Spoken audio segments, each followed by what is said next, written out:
Bonjour. Juste le temps de mettre ça rapidement dans les groupes WhatsApp.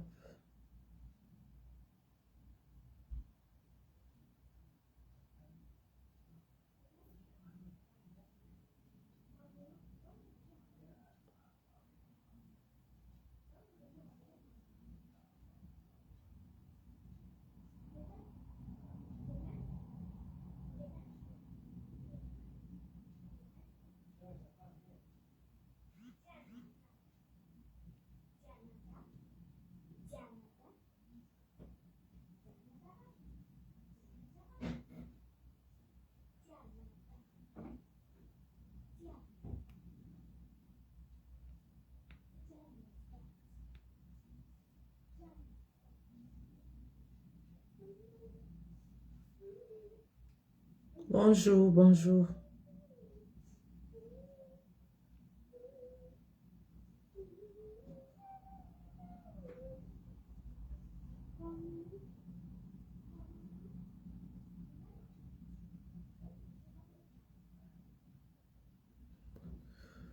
Voilà. Je vais commencer rapidement avec une vidéo de commémoration de Ruben Oumniobé.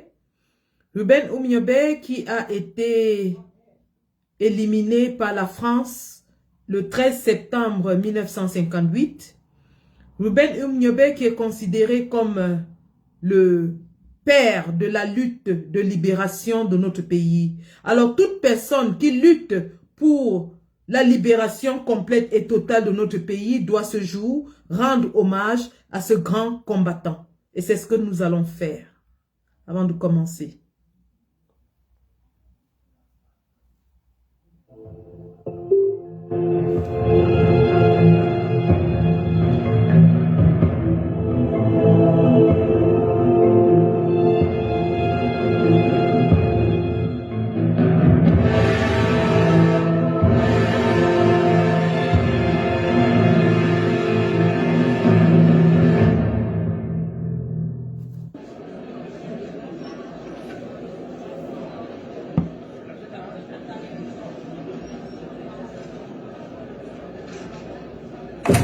La réunification immédiate du Cameroun, la constitution d'un conseil de gouvernement et d'une assemblée avec des pouvoirs législatifs, et enfin la fixation d'un délai pour le droit de l'indépendance au peuple camerounais. Telles sont, Monsieur le Président, les questions sur lesquelles le peuple de mon pays m'a mandaté pour venir ici. Je vous remercie, Monsieur le Président.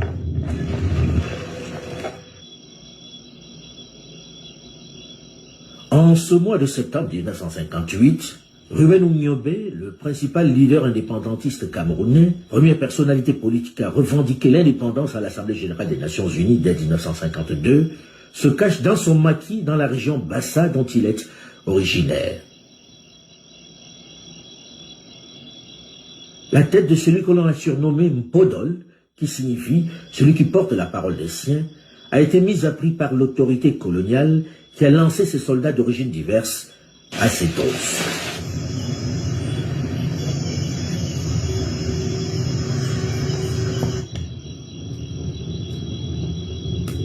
Dans son maquis, où il bénéficie du soutien des siens, il est accompagné de sa compagne de clandestinité, Marie Gondjok Yega, de son jeune fils de 16 mois, Daniel, de sa belle-mère, de son collaborateur et de Mbombok Théodore Maïmati.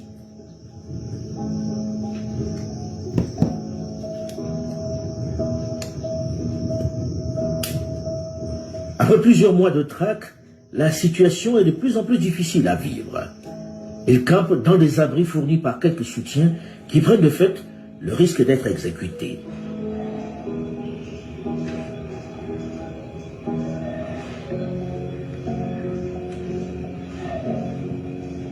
Situation particulièrement difficile pour sa femme et son enfant.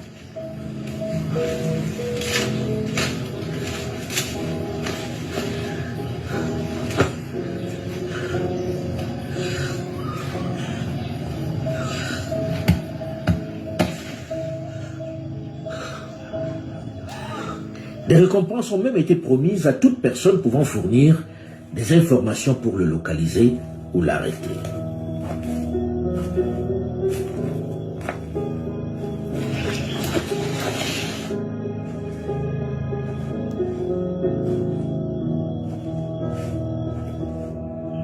Chaque jour, avec les collaborateurs, il faut élaborer des stratégies nouvelles pour échapper à cette soldatesque coloniale qui les traque.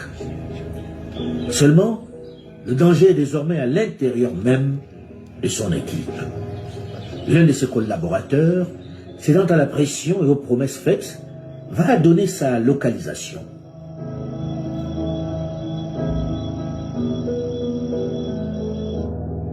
Ce samedi 13 septembre 1958, Ruben Umniobe se cache dans la forêt de Libellingoy à Bumiebel.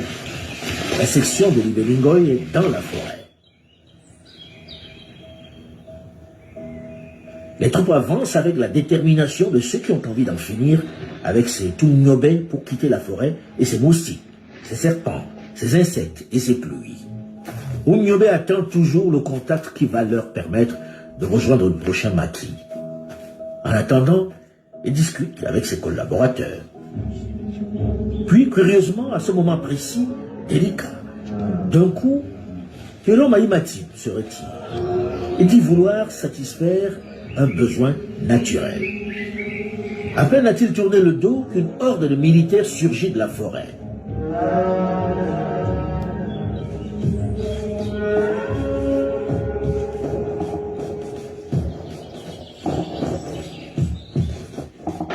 C'est la débandade sous les rafales de mitraillettes. Yembak et la mère de Ngorut, la mère de la femme du leader de l'UPC, tombent les premiers. Puis le cuisinier est à son tour fauché par une autre salve. La jeune mère, la compagne du leader, saute avec son bébé dans la végétation.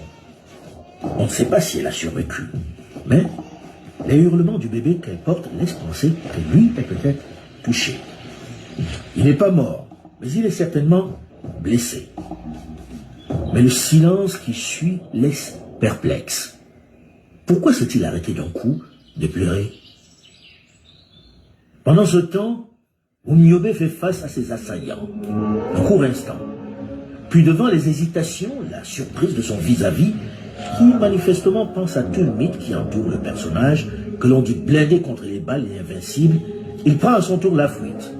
Mais un sous-officier de la coloniale, le Sahara du Tchad, lâche une rafale de sa sterne sur le leader nationaliste qui s'effondre. Umniobe est mort. La fusillade n'a duré qu'un court instant.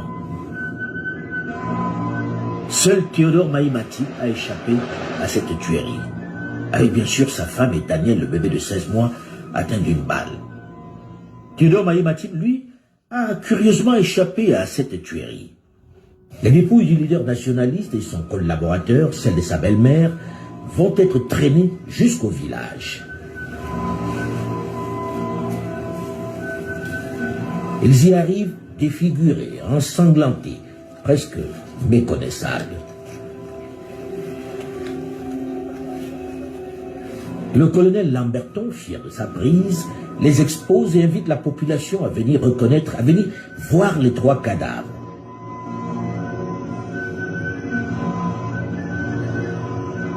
Il s'agit de faire peur. L'homme qu'on pensait invincible est tombé. Son corps est profané par ses ennemis. Le colonel Lamberton ne va pas résister à l'envie de se filmer devant ces corps défigurés et étendus dans l'herbe.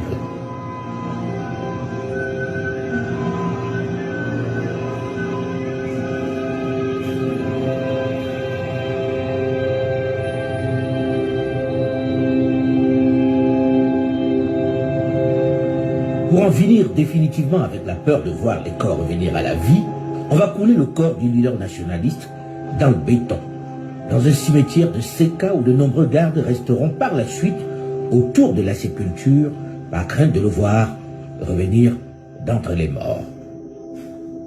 16 mois après ces assassinats, le 1er janvier 1960, le Cameroun accède à l'indépendance.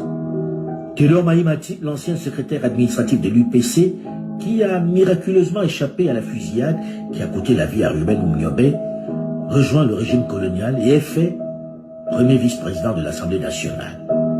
Le salaire de la trahison? Question. Pendant plusieurs décennies, le nom de Ruben Oumniobé est banni dans le pays.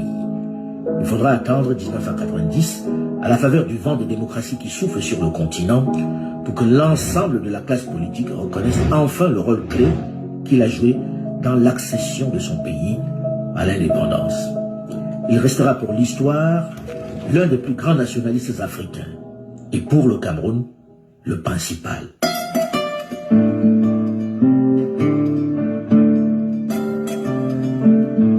Voilà. Merci, je viens de vous faire suivre ce petit film de Alain Foka qui relate justement la prise du leader charismatique, emblématique de la résistance camerounaise qui était Ruben Oumniobé dans le maquis. Sa mise en exécution, mais surtout le déroulement des événements ce samedi 13 septembre, comme aujourd'hui, samedi 13 septembre 1958.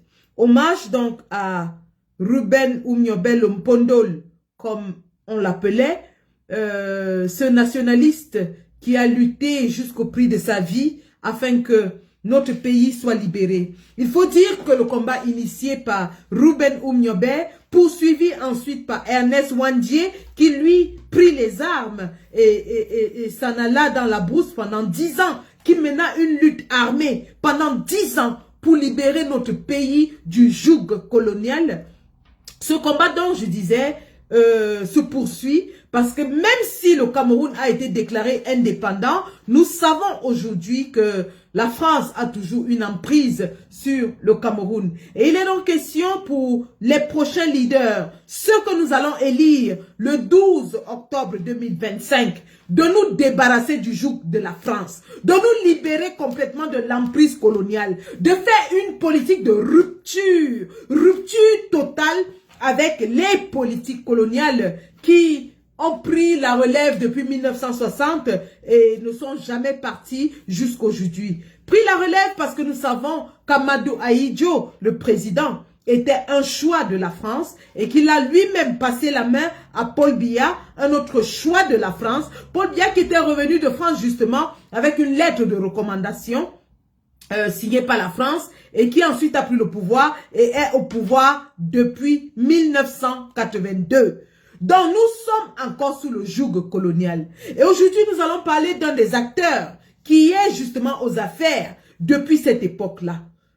Bello Bouba Maïgari. Sur TikTok, le live est restreint à cause du reportage. Donc l'audience ne va pas monter sur TikTok. Ils m'ont signalé que c'était restreint pour 10 minutes. Donc je ne regarde pas, je ne m'intéresse pas, je ne m'inquiète pas. C'est restreint, j'ai eu un message. Parce que les mots dans le reportage sont assez crus et TikTok a une police de censure très sensible. Donc, j'étais de disant que Bello Bouba Maïgari donc, est aux affaires depuis cette époque-là. Voilà un homme qui est dans la classe dirigeante de notre pays depuis les années 60 et effectivement en 1982 où il est le premier ministre de Paul Biya. Et il n'est jamais parti des affaires jusqu'à nos jours. Bien sûr, il a fait un court séjour au Nigeria où il était censé être en exil. Mais nous savons très bien en quoi consistait son exil. Nous ne sommes pas ici pour ressasser son passé parce qu'on connaît tous son passé et qu'on sait d'ailleurs le rôle trouble qu'il a joué dans les années 92 lors de la lutte pour le multipartisme qui a vu John Fundi gagner les élections et l'opposition gagner l'Assemblée nationale. On ne va pas revenir là-dessus. Nous ne sommes pas là pour juger son passé. Nous sommes ici pour parler de Bello Bouba, le candidat. Pour vous dire que nous sommes objectifs. Si on voulait lui faire un procès d'intention, on rentrerait dans son passé qui date de 1960 à nos jours. On regarderait le fait qu'il est aux affaires depuis bientôt 60 ans. On regardera le rôle qu'il a joué en 1992. Mais nous n'allons pas le faire. Aujourd'hui, nous nous intéressons à Bello Bouba, le candidat à l'élection présidentielle. Nous allons nous intéresser au discours de Bello Bouba, justement, le candidat à l'élection présidentielle. Nous allons nous intéresser au Bello Bouba de 2025. Libre à ceux qui vont nous écouter d'aller faire des recherches sur le passé de cet homme. Libre à eux. Ce qui nous intéresse, c'est le présent. Et le présent, nous allons disséquer les faits et gestes, les dires de cet homme qui se présente aujourd'hui comme l'un des candidats majeurs à l'élection présidentielle qui va se dérouler dans un peu moins de 29 jours. Mais avant cela, je vais tout simplement faire un petit partage. Alors, juste un petit tour de partage. Ensuite, nous allons commencer. Et vous savez, au jour d'aujourd'hui, il est question de créer une coalition de l'opposition. Nous avons vu l'action du groupe de Douala qui a déclaré Issa Chiroma le candidat qu'ils soutiennent. Et nous saluons dans cette action et nous appelons aux autres forces vives de l'opposition de se regrouper et de choisir un candidat pour le présenter contre le candidat du RDPC, M. Paul Biya, entre guillemets, mais en réalité, M. Ngongo. M. Ngongo qui dirige le pays depuis 2019 avec l'acquisition des hautes instructions, dit-il, à lui données par M. Paul Biya. M. Ngongo qui jouit des prérogatives qui ne devraient pas être les siennes parce qu'il n'a jamais été élu par le peuple camerounais. M. Ngongo qui s'apprête donc à faire peau neuve à l'occasion de ces élections et à avoir une emprise encore plus forte, plus serrée sur le pouvoir au Cameroun. Donc, il est question pour nous de déguerpir M. Ngongo parce que M. Paul Biya n'existe plus, c'est un homme du passé. Les hommes du passé, nous sommes résolument tournés vers l'ère moderne avec l'avènement de l'intelligence artificielle, l'avancée de la technologie. Nous avons besoin des hommes qui sont justement au fait avec les évolutions technologiques que subit le monde en ce moment. Donc, les hommes du passé, on n'en parle plus. Donc, je disais donc que nous allons parler de Bello Bouba, le candidat, Bello Bouba de 2025. Nous tous, on a vu la sortie de M. Bello Bouba du gouvernement de M. Paul Biya. Certains émettent encore des doutes quant à sa démission effective parce que, dit-on, on n'a pas vu sa lettre de démission. Mais nous nous en tenons sur le fait que il a déjà été remplacé à son poste de ministre. Donc, sa démission a donc été actée. Cependant, M. Bello Bouba, par son accord de partenariat avec Paul Biya, avait donc obtenu plusieurs postes de ministre dans son parti. Il a des députés, il a des conseillers municipaux dans son parti. Il a même un sénateur, dit-on, dans son parti. Raison pour laquelle, lorsqu'il se déplace pour sa campagne, il a des véhicules immatriculés corps administratif, c'est-à-dire le gouvernement, qui l'accompagne. Monsieur Bello Bouba, dont je disais, est le seul de toutes ces personnes qui sont membres du gouvernement dans son parti à avoir démissionné. Aucun autre membre de son parti n'a quitté le gouvernement. La question est donc dans l'air. Comment des gens qui sont à l'intérieur du gouvernement de façon officielle peuvent s'afficher et dire qu'ils vont battre campagne et combattre pour renverser le même gouvernement dans lequel ils sont? Question dans l'air et à chacun d'apporter sa réponse à cette question. Lorsqu'on sait au Cameroun que tous ceux qui ont prétendu, étant dans le gouvernement, de dire qu'ils vont renverser le gouvernement, ont subi les affres de ce même gouvernement. Lorsqu'on sait que tous ceux qui étaient part du gouvernement de Paul Biya et qui se sont d'une façon directe ou indirecte associés à une initiative de renversement de pouvoir ont été sévèrement frappés par ce gouvernement. On se pose dans la question. La question est dans l'air. Et il n'y a pas que nous qui nous posons la question. La question se pose par tous les Camerounais qui n'arrivent toujours pas à comprendre cette tolérance exacerbée des ministres en exercice dans le parti de Bello Bouba qui disent pourtant vouloir renverser le régime. Et donc, M. Bello Bouba qui depuis sa sortie du gouvernement n'a pas encore jusqu'ici tenu un discours de rupture avec le gouvernement RDPC. Monsieur Bello Bouba, dans toutes ses sorties, nous parle de paix et de stabilité. Nous allons lui demander qu'à quelques encablures de son Garoua natal, ne voit-il pas la guerre contre Boko Haram et les enfants qui sont obligés d'aller à l'école avec les Kalachnikov derrière eux? Lorsque M. Bello Bouba nous parle de paix et de stabilité, il fait donc fi du conflit contre Boko Haram qui sévit dans les parties de l'extrême nord. N'écoute-t-il pas les cris de ces populations qui sont complètement aux abois, qui ont déserté leur village, dont les villages sont décimés? N'écoute-t-il pas les cris de ces populations qui sont sujettes au kidnapping des Boko Haram dans les cars? Récemment encore, nous avons vu Mamanga, dont les 5 enfants avaient été kidnappés dans un bus en provenance de l'extrême nord. Et M. Bello Bouba nous parle de paix et de stabilité. Lorsque M. Bello Bouba nous parle de paix et de stabilité, fait-il fi de la guerre qui sévit dans les régions du nord-ouest et sud-ouest Cameroun depuis bientôt 10 ans? Entend-il le cri de ces populations qui sont aujourd'hui déplacées et réfugiées dans leur propre pays? Nous avons vu son déplacement l'autre jour à Bamenda. Est-il allé au contact du Camerounais lambda dans les rues de Bamenda pour toucher du doigt la réalité avant de nous parler de paix et de stabilité? C'est un discours qui me semble toujours très proche de celui du régime.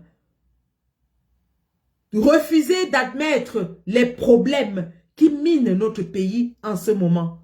Faire croire aux Camerounais que tout va bien dans le meilleur des mondes possibles de Pangloss. M. Bello Bouba ne nous a pas encore démontré, par sa posture, par son discours, par son attitude, qu'il est véritablement sorti du régime RDPC et résolument déterminé à le renverser. Je vous fais donc ce soir le compte rendu d'une réunion stratégique que M. Bello Bouba a tenue avec la diaspora camerounaise qui réside en Europe et aux États-Unis. J'étais convié à cette réunion, comme beaucoup d'autres, pour justement poser des questions aux candidats.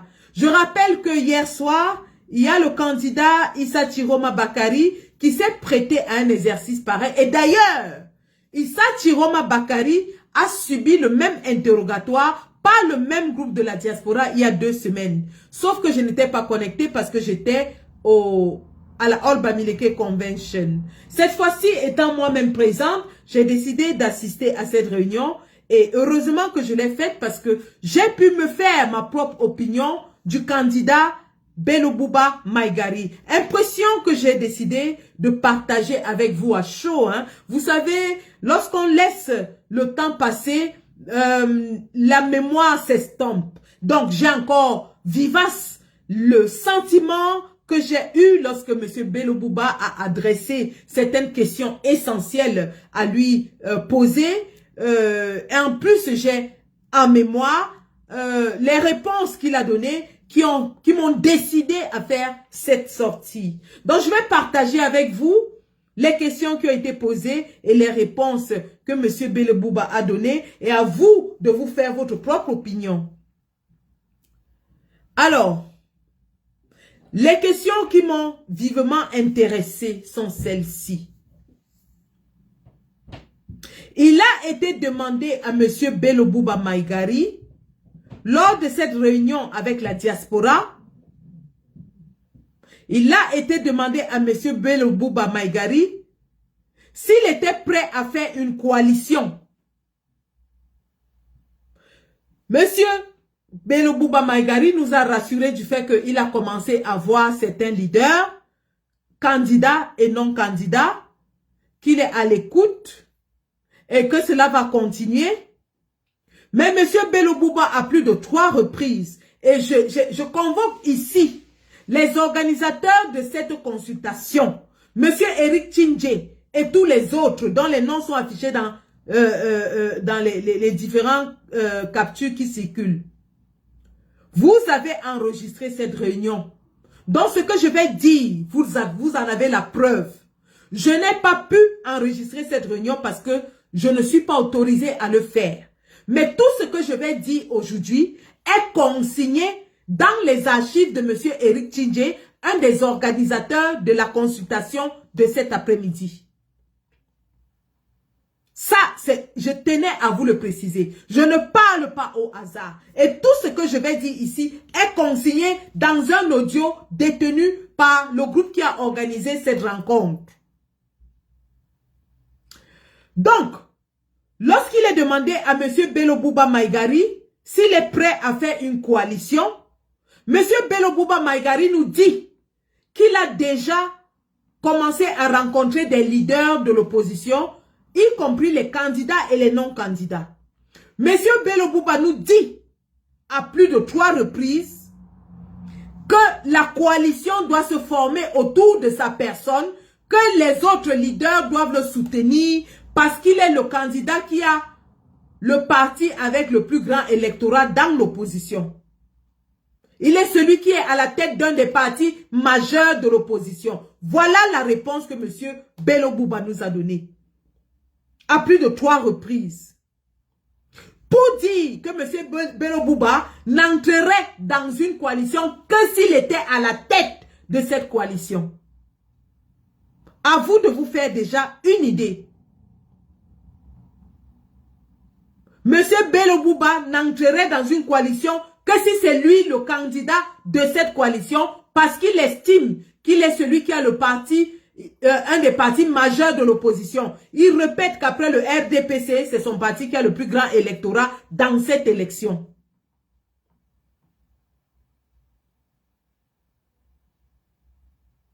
Donc, toutes les démarches de coalition qui vont se faire et qui tendent à inclure M. Bello Bouba Maïgari, il exige d'être le candidat de ces coalitions.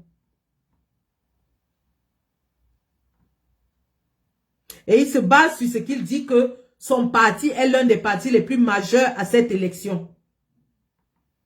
Donc pour lui, avoir un parti majeur est le critère le plus suffisant pour être le candidat. M. Bello Bouba fait fi des autres critères qui pourraient être, et à juste raison, soulevés par les autres leaders. Fantomas Tarzan, je viens de dire et je répète que je ne parle pas au hasard. Ce que je dis a été consigné dans une réunion Zoom enregistrée. Si je mens, que les organisateurs de cette réunion sortent l'enregistrement. Tu m'as déjà vu venir ici raconter n'importe quoi? Est-ce que tu m'as déjà vu m'asseoir ici raconter des choses dont je n'ai pas la preuve? Je ne suis pas de ceux-là qui font des lives à sensation pour plaire au peuple ou bien pour faire du buzz. Je n'ai pas de page monétisée. Je ne suis pas ici pour gagner de l'argent. Je n'ai pas de page monétisée. Ce que je dis, j'ai dit, c'est Eric Tchindje et son équipe qui ont organisé cette réunion. Et si je mens, il y avait plus de 20 personnes connectées dans ce Zoom, dont le professeur Aimé Boni, qui a déjà posté une capture d'écran. Je dis bien, dans cette réunion, il y avait le professeur Aimé Boni, qui a déjà posté une capture d'écran. Si je mens, allez leur demander. Je dis bien que M. Bello Bouba, à la question de la coalition, a répété plus de 3 fois que cette coalition doit se faire autour de lui, que les autres leaders doivent le soutenir. Voilà les mots qu'il a utilisés. Les leaders doivent le soutenir parce qu'il est celui qui a le plus grand électorat, enfin le plus grand parti après Paul Biya dans cette élection. Et je cite les noms Eric Tchindje, professeur Aimé Boni qui était là. Je peux en citer d'autres. Il y avait plus de 20 personnes connectées dans ce Zoom.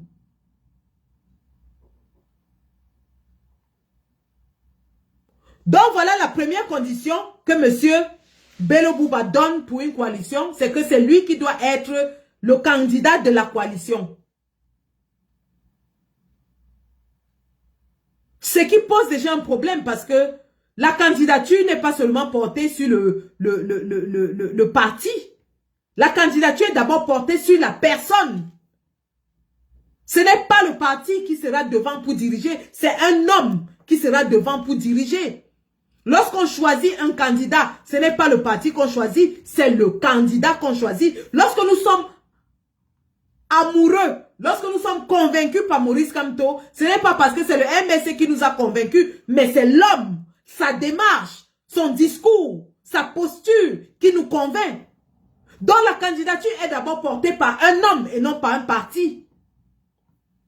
Première des choses. Deuxième chose,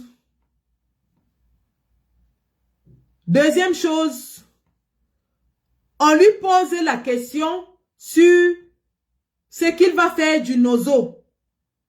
Très intéressant ce que M. Bello Bouba répond. M. Bello Bouba répond qu'il va libérer les prisonniers politiques et il a beaucoup hésité pour dire politique. Bon, bref, c'est juste une parenthèse.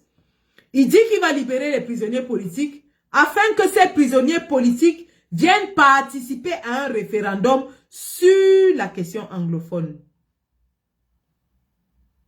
Je répète, concernant la question anglophone, M. Bello Bouba dit qu'il va libérer les prisonniers politiques afin qu'ils viennent participer au référendum sur la question anglophone.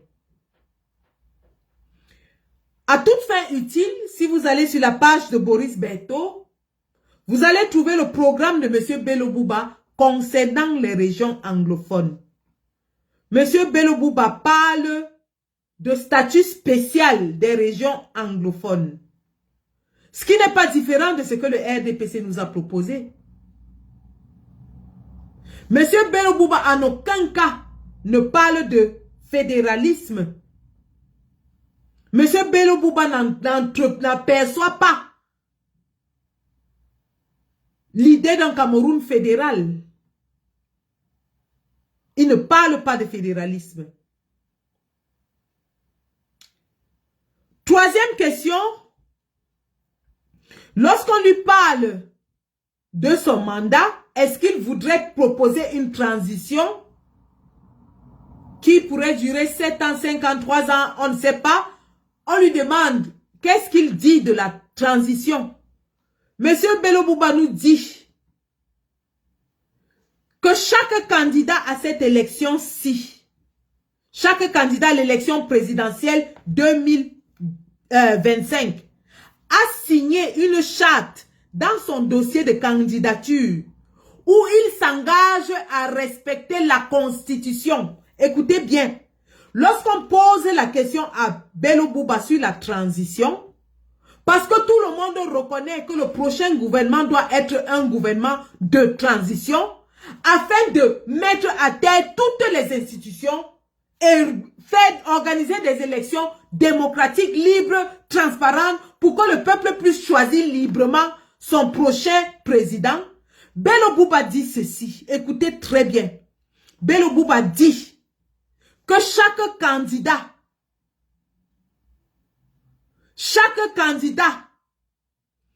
à cette élection 2025 a signé une charte lorsqu'il déposait sa candidature. Et dans cette charte, le candidat s'engageait à respecter la Constitution. Et que par conséquent, la Constitution du Cameroun, à ce jour, dit que le mandat présidentiel est de 7 ans. Donc lui, il va respecter la Constitution qui demande que le mandat présidentiel soit de 7 ans. Mesdames et messieurs, le papa que vous voyez là, dans l'état que vous voyez, Dieu ait pitié de lui et lui accorde la santé, la longévité, nous dit qu'il va diriger le Cameroun 7 ans.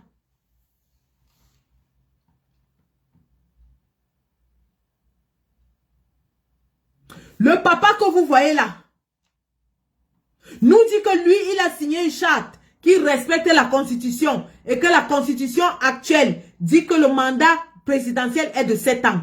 dont il s'en va pour diriger pour 7 ans.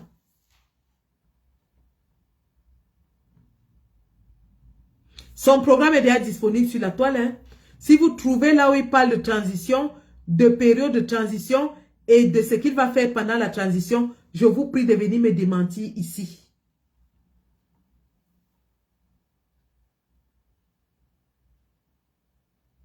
Mais voilà ce qu'il nous a dit cet après-midi dans une réunion de la diaspora.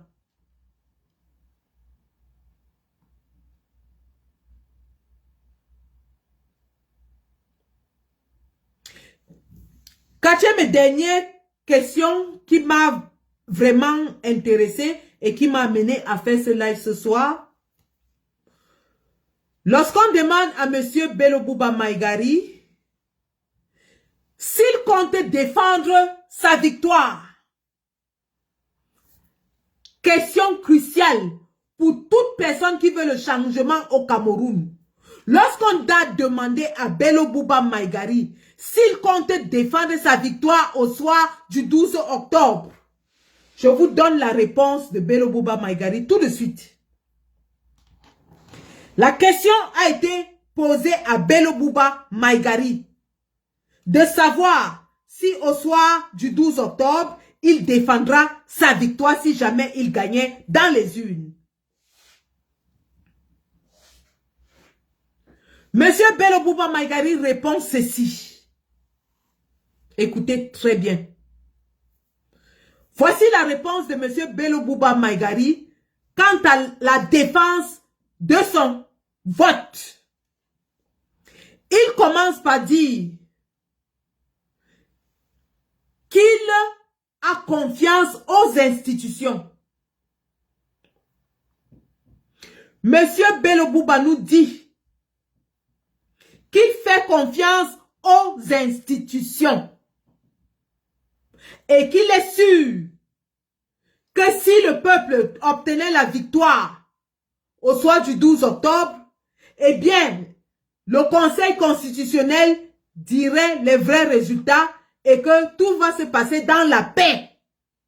Voilà la réponse de M. Bello Bouba à la question de la défense des votes. Cette question est très intéressante parce que la même question a été posée hier dans un live TikTok à Issa Chiroma Bakari. Je dis bien hier dans le live TikTok de Aladji Loukman. Et j'appelle d'ailleurs Aladji Loukman à découper cette partie et à la partager. Issa Chiroma a eu la même question que Kamer Kodia La Paix lui a posée hier dans un live TikTok. Issa Chiroma a répondu ceci. Issa Chiroma a dit, il est conscient de ce que Elekam est nommé par Paul Biya. Le Conseil constitutionnel est nommé par Paul Biya. Le Conseil électoral est nommé par Paul Biya. Et le MINAT est aussi nommé par Paul Biya. Voilà les organes en charge des élections dans notre pays. Et il a dit, il est conscient de ce que tous ces organes sont nommés par Paul Biya. Et donc, de ce fait, il pense que ces organes nommés par Paul Biya ne peuvent qu'accomplir la volonté de ceux qui les a nommés. Ça, c'est Issa Chiroma qui le dit hier.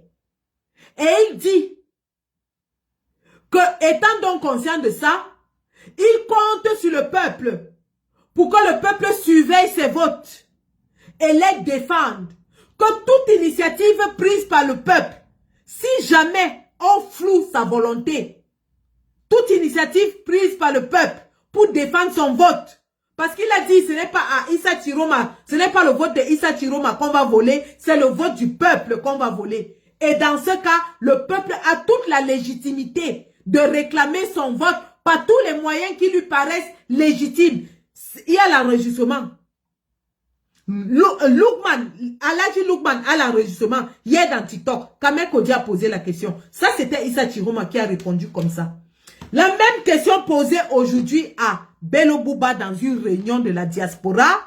Bello Bouba commence par nous dire qu'il fait confiance aux institutions. Donc Bello Bouba nous dit à tous les 20 Camerounais qui étaient réunis dans cette réunion, dans laquelle il y avait des éminents journalistes, il y avait des diplomates, il y avait des ingénieurs, des médecins, des personnes qui n'ont pas la tête vide. Bello Bouba nous dit dans cette réunion que lui, il fait confiance aux institutions. Et qu'il est sûr qu'au soir du 12 octobre, si le peuple vote massivement l'opposition, le Conseil constitutionnel va lire le résultat et tout va se passer dans la paix. Voilà la réponse de Bello Bouba cet après-midi. C'est ça qui m'amène à sortir. Je sors parce que M. Bello Bouba a insulté notre intelligence. Excusez-moi du peu. M. Bello Bouba insulte l'intelligence des Camerounais de la diaspora qui étaient assis avec lui. Docteur Boni est là, il peut témoigner. M. Bello Bouba veut nous faire croire que Clément Tangana, dont la femme est députée RDPC, lui-même nommé par Paul Biya, peut rendre une décision en défaveur de Paul Biya. Monsieur Bello Bouba, si vous avez confiance au Conseil constitutionnel et à Clément Tangana, comment vous êtes-vous senti lorsque vous étiez en face de Maurice Kamto, qui vient d'être sauvagement floué par ce Clément Tangana et ce Conseil constitutionnel? Est-ce que vous avez pu regarder Maurice Kamto les yeux dans les yeux, face à face? Monsieur Bello Bouba, j'ai honte, j'ai envie de vomir lorsque j'entends que vous dites que vous faites confiance à ce Conseil constitutionnel. Et vous avez pris vos pieds, vous êtes allé rencontrer Maurice Kamto, une victime de ce même Conseil constitutionnel aux yeux du monde entier, au vu et au su de tout le monde. Ce monsieur qui a été meurtri par le refus, le déni de justice de ce fameux constitutionnel en qui vous avez confiance. Vous dites à la diaspora que M. Clément Tangana est juste et qu'il dira la vérité. Mais vous partez vous asseoir et regardez face à face un homme qui est meurtri par M. Clément Tangana et le Conseil constitutionnel. J'ai peur. J'ai peur. Je dis bien j'ai peur. J'ai peur de vous. On ne peut pas être hypocrite à ce niveau. Qu'est-ce que vous êtes donc allé chercher chez Kamto si vous pensez que Clément Tangana dit la vérité? Qu'est-ce que vous êtes allé faire en regardant Kamto les yeux dans les yeux si vous pensez qu'il a été éliminé de façon juste, claire et juridique? Alors que le monde entier a vu la sortie de Yebga à minuit, les changements dans le site du Minat. Aujourd'hui, ils ont encore remis Anissé et Kane et vous osez dire que le Conseil constitutionnel vous donne des raisons de croire en lui. Que vous croyez en lui. J'ai la nausée, monsieur. J'ai la nausée. J'ai la nausée. J'ai de la nausée.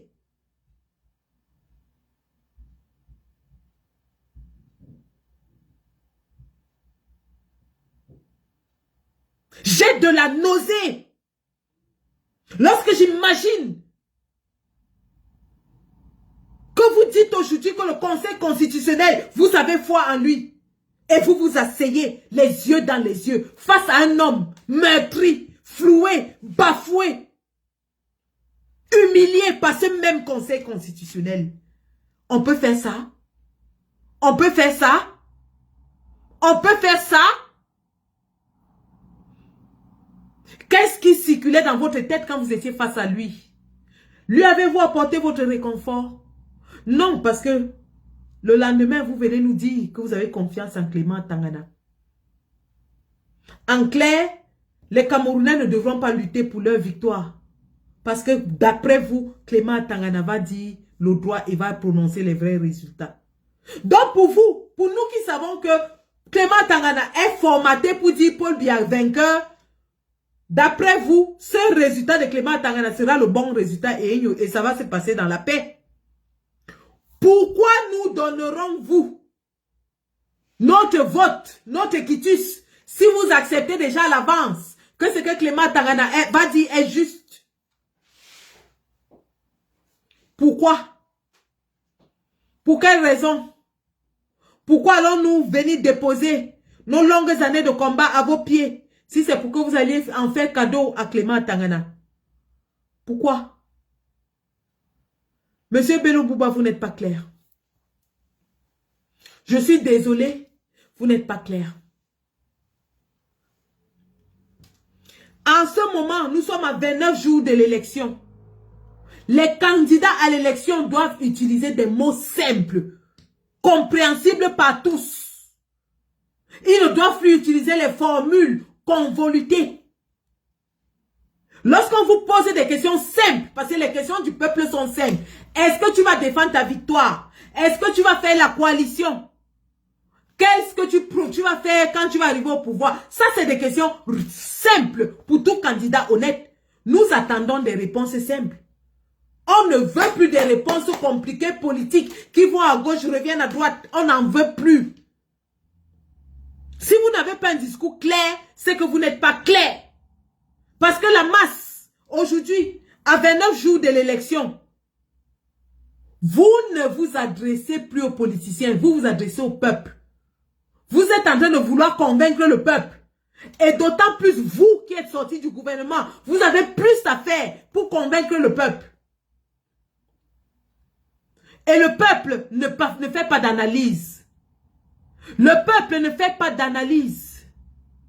Le peuple est là pour comprendre et exécuter.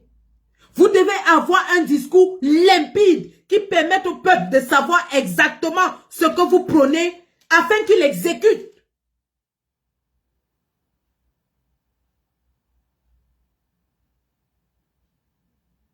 Par exemple, sur la question anglophone, hier, dans le live de TikTok de Aladji Loukman, Issa Chiroma dit ceci.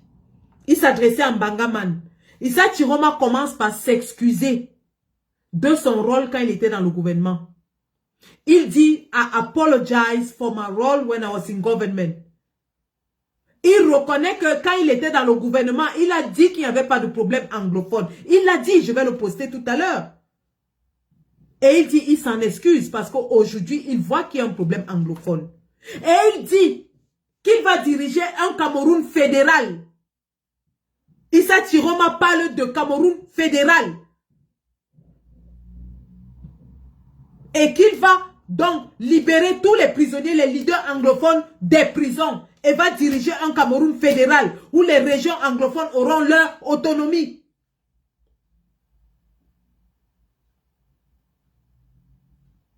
Pour la première fois depuis que j'écoute Issa Chiroma, je l'ai trouvé très sincère. Je dis bien, c'est vrai que j'appelle Papa Chiro et tout ça, mais c'était la première fois et sur cette question, uniquement sur cette question, où j'ai trouvé qu'il était candide, il était clair, il a ouvert son cœur, il a reconnu ses fautes et il s'en est excusé.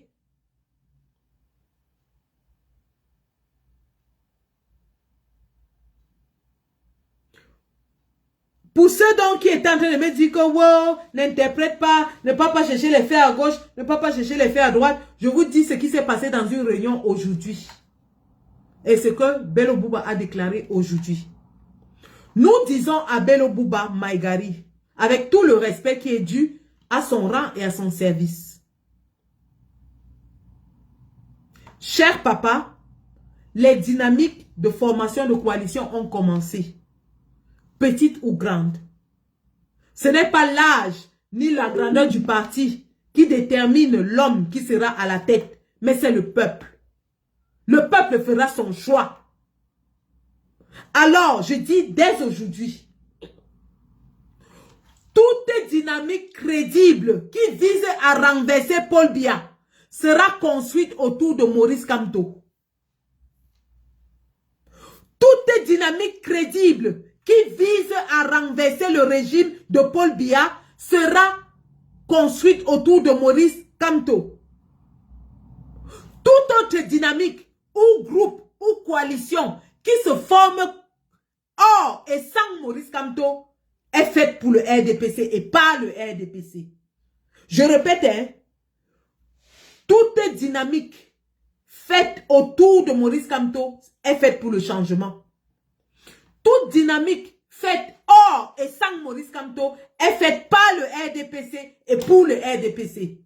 Donc, dès aujourd'hui, si vous voulez le changement,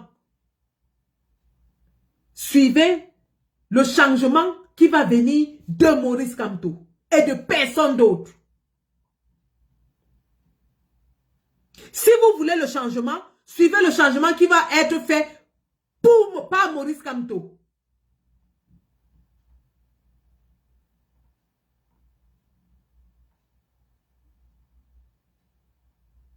Parce qu'il est clair de nos jours, lorsqu'on prend les 11 candidats qui sont admis à cette élection, celui qui a eu le plus grand score parmi eux tous à la dernière présidentielle, c'était Cabral Libi avec 6%.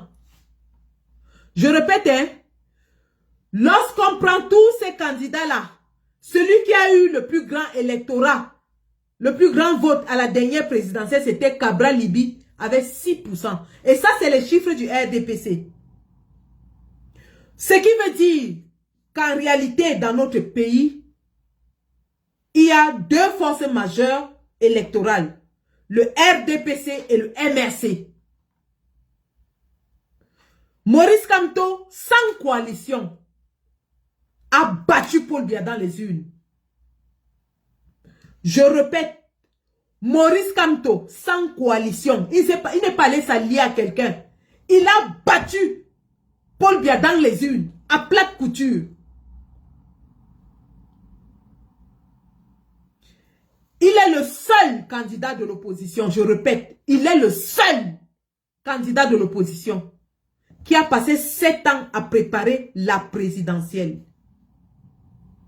L'engouement pour les inscriptions sur les listes électorales a été impulsé par Maurice Kamto.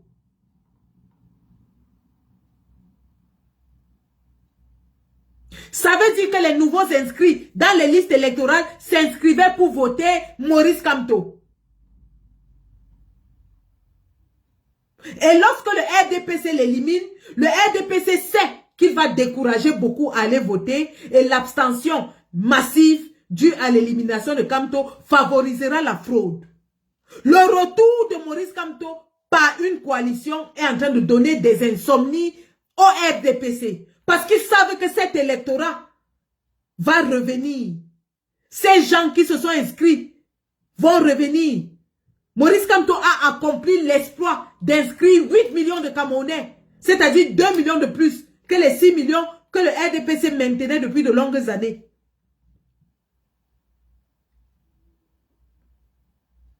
Et donc, de ce fait, si Maurice Kamto choisit même, je dis même Iram là, il le fait gagner. Je dis que si Maurice Kamto choisit Iram Yodi là, il le fait, il le porte au-dessus de la ligne gagnante. Parce que lui seul a battu Paul Biya en 2018. Lui seul a fait inscrire plus de 2 millions de Camerounais. Et lui seul a les moyens logistiques pour surveiller les votes dans tous les bureaux de vote. Lui seul a cotisé 6 milliards. Il était prêt pour cette élection. Maurice Kamto était prêt. C'est pour ça que le RDPC l'a enlevé. Il était prêt. Donc tous ces candidats-là n'ont ni la logistique, ni l'électorat. Alors ils ne peuvent pas prétendre gagner. S'ils ne viennent pas derrière Maurice Kamto qui lui a la machine à gagner. Quelqu'un qui ne s'aligne pas derrière celui qui a la machine à gagner ou alors avec celui qui a la machine à gagner n'est pas là pour gagner. C'est pour ça que je vous dis, tout candidat qui va aller former une coalition de son côté travaille pour le RDPC. Parce qu'aucun d'entre eux, c'est Cabral Libi qui avait eu 6% à l'élection. Aucun d'entre eux, de tous les candidats qui sont là, n'a un électorat supérieur à celui de Cabral Libi. Aucun. Bello Bouba qui lui-même dit qu'il a le parti le plus grand de l'opposition, a peut-être 7 députés, Cabral Libi en a 5.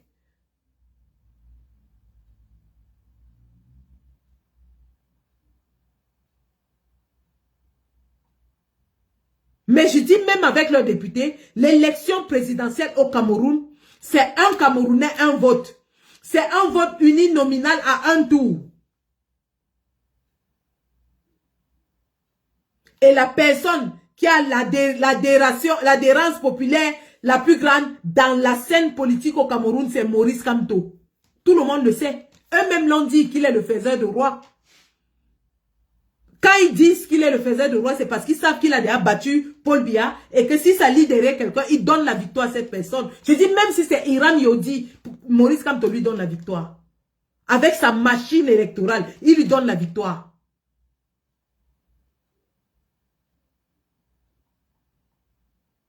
Donc, tout candidat qui veut vraiment renverser le régime, c'est là où il doit aller. Tout candidat qui doit renverser le régime connaît exactement la porte à laquelle il faut toquer.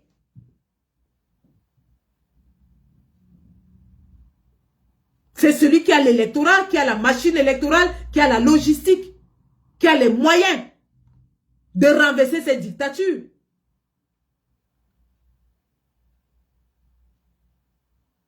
Et donc, tous ceux qui vont donc s'associer à Maurice Kamto pour gagner dans les urnes, parce qu'avec Maurice Kamto, la victoire dans les urnes est assurée. Toute personne qui va s'aligner dans Maurice Kamto pour gagner dans les urnes doit maintenant s'engager à aller défendre cette victoire dans la rue. Parce qu'on sait que Clément Tangana va dire que Paul Biya a gagné et qu'il faudra donc aller défendre cette victoire. Et c'est là où le bas blesse. Parce qu'il y a des candidats qui ne veulent pas aller lutter pour ce vote. Le candidat qui va nous démontrer qu'il est prêt à lutter jusqu'au bout, jusqu'à la ligne, ce sera le candidat du peuple. Je dis bien que le candidat, parce que c'est la seule condition qu'on posait. On oublie que vous étiez ministre, on oublie que vous avez volé l'argent, on oublie. On vous dit une seule chose. Dites-nous que vous allez aller bagarrer dans la rue pour récupérer ce que nous, on va vous donner. Parce que vous seul, vous ne pouvez pas. C'est nous qui allons. C'est le peuple qui va vous donner ça. Et le peuple ne donne pas pour rien. Si le peuple vous donne, il faut aller lutter pour ça. Et à cette question aujourd'hui, M. Bello Bouba nous a dit qu'il fait confiance à Clément Tangana et que tout va se passer dans la paix. Donc, c'est ce que je voulais vous informer aujourd'hui. Ceux donc qui vont aller faire coalition avec Bello Bouba, qui sachent que Bello Bouba fait confiance à Clément Tangana.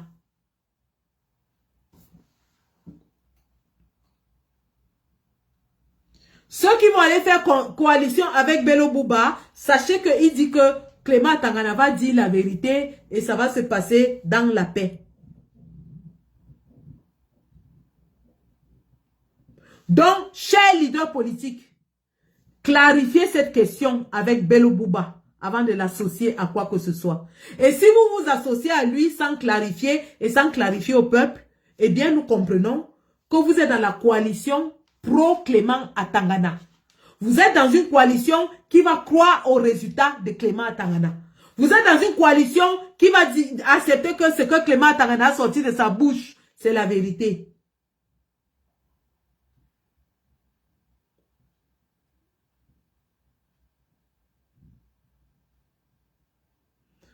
À tous ceux qui vont donc aller s'associer à ce monsieur, voilà la situation. À tous ceux qui vont voter pour lui, voter peut-être par loyauté, on ne peut pas vous dire qui voter, chacun vote selon son choix. Mais sachez que votre vote sera pris par Clément Tangana et le leader va dire que Clément Tangana a raison parce qu'il a dit qu'il respecte... Non, respecter les institutions, c'est une chose. Tout politicien a le droit de respecter, le devoir même d'ailleurs, de respecter les institutions. Mais croire en une institution, c'est autre chose. Et M. Bello Bouba nous a dit cet après-midi qu'il croit aux institutions. Il parlait en anglais, il disait « I trust the institutions ». I trust the institutions. Donc pour M. Bello Bouba, les décisions de Clément Tangana sont justes, sont justifiées, sont juridiques. Pour M. Bello Bouba, tous les recours déposés auprès de Clément Tangana, où il a répondu incompétent, irrecevable, tout ça est juste et tout ça est bon. Et donc, tout ce que Clément Tangana dira au soir du 12 octobre sera bon pour M. Bello Bouba. Et si j'ai mal compris ou interprété ses propos, je le prie donc de clarifier le peuple là-dessus. De dire au peuple ce qu'il compte faire. Si la vérité des urnes n'est pas respectée par Clément Tangana et le Conseil constitutionnel. Parce que nous avons déjà vécu cette situation en 2018. Et nous l'avons vécu le 5 août. Lorsque les preuves étaient faites de la forfaiture du MINAT. Et Clément Tangana a dit autre chose.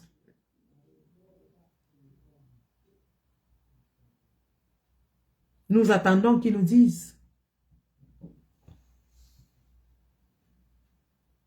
Monsieur Issa Thiro m'a répété 2 fois. Une fois devant sa maison et hier dans un live TikTok que le peuple a le droit de défendre sa victoire avec tous les moyens qui lui semblent légaux et légitimes.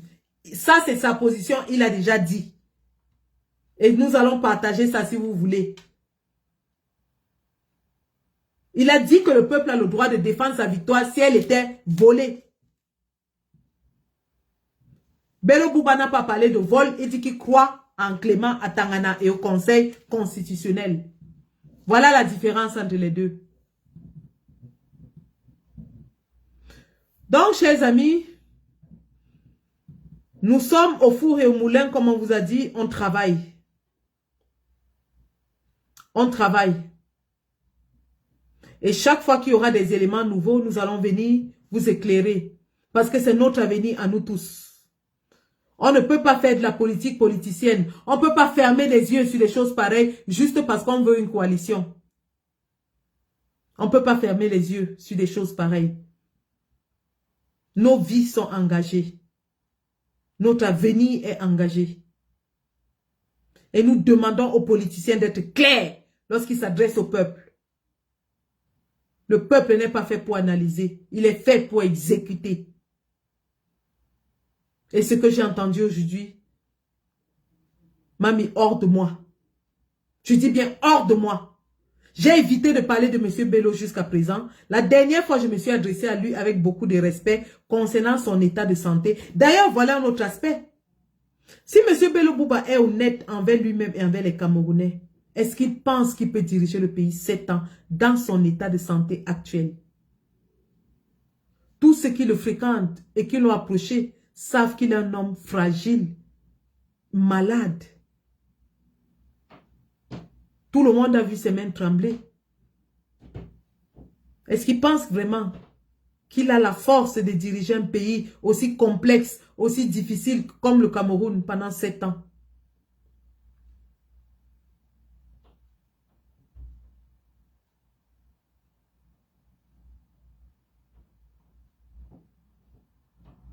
L'honnêteté, c'est aussi de savoir reconnaître ses faiblesses. L'honnêteté, c'est de venir et de dire au peuple, écoutez, voici mon état, je suis diminué, mais si vous me faites confiance, je peux faire ci, ça et ça. Et lorsque je n'en pourrai plus, je passerai la main. C'est ça l'honnêteté. Que de venir dire aux gens que vous allez diriger 7 ans alors que physiquement vous êtes très amoindri. Joe Biden aux États-Unis a voulu forcer. Mais il a été écarté parce qu'il était extrêmement malade.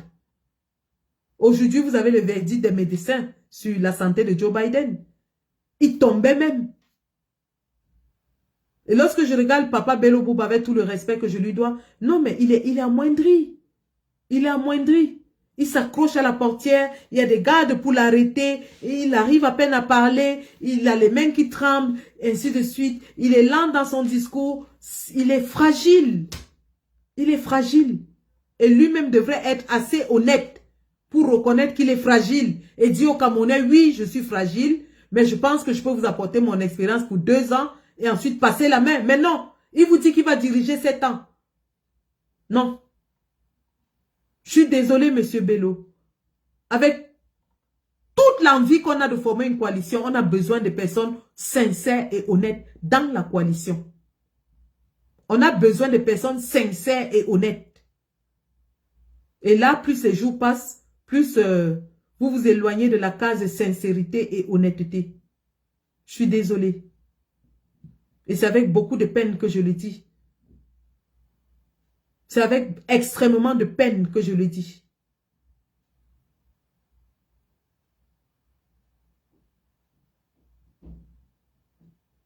Donc, en réalité, c'était ça, les gars. Et si j'ai du nouveau, je vais vous le faire parvenir. Bien sûr, en tant que leader élu en diaspora, je suis dans les discussions stratégiques sur l'avenir de notre pays et je vous ferai part parce que nous sommes là pour l'intérêt du peuple. Nous sommes là pour vous éclairer, pour vous aiguiller. Sortons de l'idéalisme et entrons dans la réelle politique. Et dans la réelle politique, tout se fait carte sur table. Tout est clair. Donc, merci d'avoir suivi ce live et nous nous prenons sûrement dans les prochains jours. Je vous ai dit que j'allais faire une analyse stylistique, linguistique et sémiologique de la vidéo du président Kamto. Et je vais le faire. Donc, je vous reviendrai plus tard. Et après ce live, je posterai l'extrait de la vidéo de Issa Chiroma où il répond à la question anglophone. Et ensuite, nous allons chercher l'extrait où il parle de la protection du vote, de la défense du vote. Merci et rendez-vous dans les prochains jours. Le combat continue et nous n'allons plus laisser que le peuple soit berné. Merci.